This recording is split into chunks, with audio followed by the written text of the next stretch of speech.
In the field of hospitality management, we often say that our industry is built on services.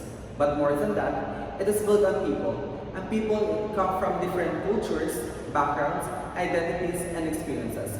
This is why diversity, equality, and inclusion, or DEI, is not just a concept to talk about. It is something we must live and practice every day in a multicultural hospitality environment. Diversity means recognizing that our workforce and our guests are wonderfully different in culture, language, ethnicity, gender, abilities, and perspective. Equity, on the other hand, ensures fairness. It means creating equal access to opportunities, trainings, promotions, and resources for everyone. And last is the inclusion. Inclusion is what brings diversity and equity to life. It is about creating an environment where everyone feels respected, valued, and safe to express who they are.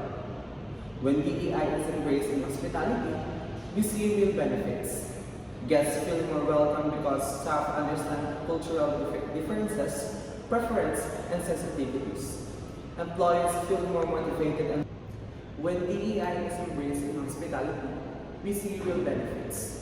Guests feel more welcome because staff understand cultural differences, preferences, and sensitivities. Employees feel more motivated and loyal because they know they belong. Organizations become stronger, more creative, and more competitive because diverse minds brings better solutions.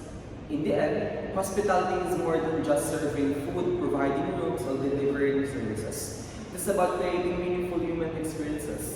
And when we champion diversity, ensure equality, and practice inclusions, we do not just build better businesses. We build a more understanding, respectful, and connected world. I'm proud to be a hospitality management student in the University of Manila.